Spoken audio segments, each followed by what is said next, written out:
কেন্দ্রীয় সরকারের অসহযোগিতা এবং বর্ষা শুরু হয়ে যাওয়ার জন্যই ভাঙন রোধের কাজ আমরা করতে পারিনি।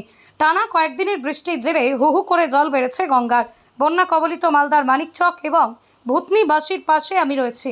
আমাদের সরকার আপনাদের সর্বতোভাবে সাহায্য করবে। আমি আজ ফিরহাদকে পাঠিয়েছি। তাছাড়াও আপনাদের যে কোনো সমস্যার কথা জেলা শাসক এবং পুলিশ সুপারকে জানান। বানভাসীদের যাতে কোনো সমস্যার সম্মুখীন হতে না হয়, পর্যাপ্ত তারা ত্রাণ পান, তার জন্য নির্দেশ দেন ডিএম ও এসপিকে। আজ মালদার মানিকচক ব্লকের গোপালপুর অঞ্চলে বন্যা কবলিতদের হাতে ত্রাণ তুলে দেওয়ার পর মন্ত্রী ফিরোজ হাকিমের ফোন থেকে লাউড স্পিকার করে বানভাসীদের উদ্দেশ্যে এই কথা বললেন মুখ্যমন্ত্রী মমতা বন্দ্যোপাধ্যায়।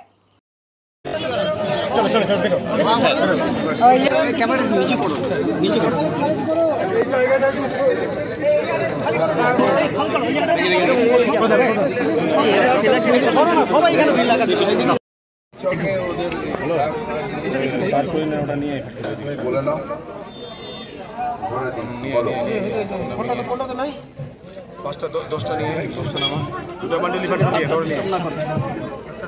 বান্ডিল দৌড়ে নিয়ে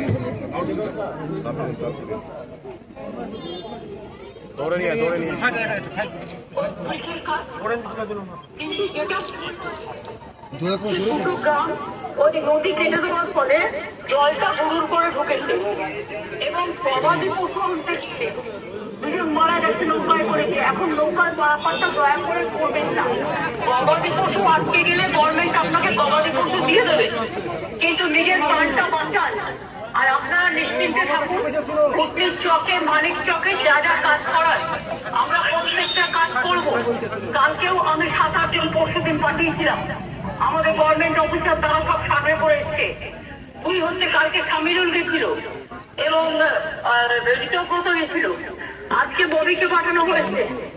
আর আমি আব্দুর রহমানের সাথে কথা বলেছি, সাবিত্রী মিত্রও আছে ওখানে। সবাই মিলে যতটা পারবো আপনাদের সাহায্য করবো। ডিএমকে আমি বলবো যা আছে সব জিনিসপত্র দিয়ে মানুষকে রিলিফ চালিয়েছে।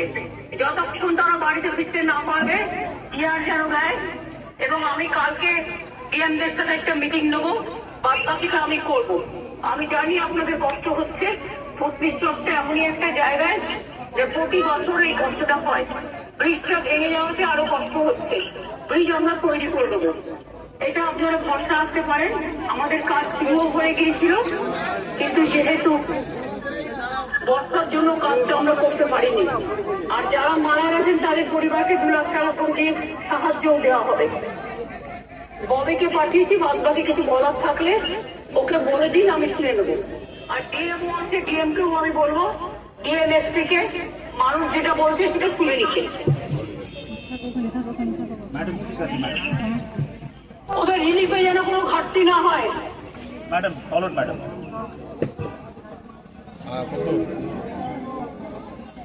তাড়াতাড়ি নিয়ে আয়।